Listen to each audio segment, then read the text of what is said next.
নমস্কার, আমার চ্যানেল গল্পকথনে সবাইকে স্বাগত জানাই। আমার আজকের নিবেদন পার্বতী মোদকের লেখা ড্যাডি তোমায় বাবা বলে ডাকি। ব্যাগের ভেতর 16টা বই, ডজন দুয়েক খাতা। স্কুল ব্যাগটা বড্ড ভারী, কাঁধে ভীষণ ব্যথা। মিস বলেছে বাংলা ভাষায় কথা বলা মানা, ইংলিশেতে চোস্ত হলেই স্মার্ট হবে 16 আনা। বাবার নাকি ড্যাডি শুনলে গর্বে ভরে বুক, ইংলিশেতে ফুল মার্কসেই মায়ের আসল সুখ।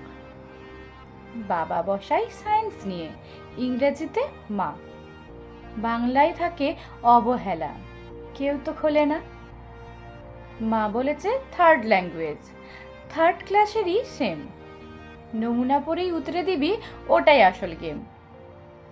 অথচ আমার বাংলা বইটা ভীষণ রকম টানে।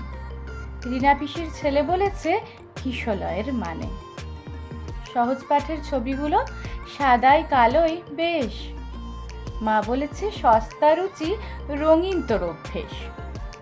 সময় পেলেই ধুলো ঝেড়ে নন্টে ফন্টে খুলি, হাতছানি দেয় শেলফে থাকা ঠাকুরদাদার ঝুলি।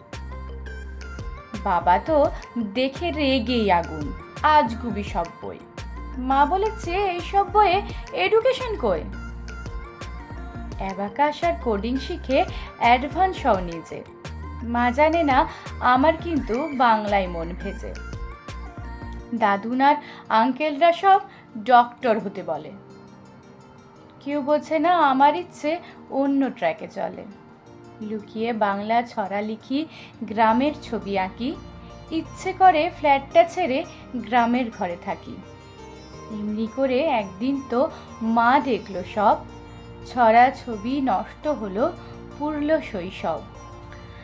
বাঙালি হবে নববর্ষে, বাকি দিনে আরই স্ট্যাটাস দেবে আমার বাংলা 21শে ফেব্রুয়ারি। রীনা পিসির ছেলে কেমন বাংলা ছড়া বলে, পান্তা ভাতে কাঁচা লঙ্কায় ওদের দিব্যি চলে। প্রাণ খুলে হাসতে পারে, মেলায় ঘুগনি খায়।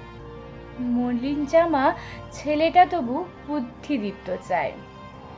ইম্পোর্টেড প্রোটিন খেয়েও আমি ঝিমিয়ে থাকি, ইচ্ছে করে ড্যাডি তোমায় বাবা বলে ডাকি। মা বলেছে মা বললে আর দেব না সারা, স্কুল গ্রাউন্ডে আর কিছু নয় মাম্মি ডাক ছাড়া। রীনা পিসির ছেলের সুখে হিংসে করে থাকি, বলতে তবু পারি না ড্যাডি বাবা বলে ডাকি। বলতে তবু পারি না ড্যাডি একবার বাবা বলে ডাকি। আজকের ভিডিওটি ভালো লাগলে লাইক করবেন। এরকম গল্প পরবর্তীকালে শোনার জন্য চ্যানেলটা সাবস্ক্রাইব করে রাখবেন। ধন্যবাদ।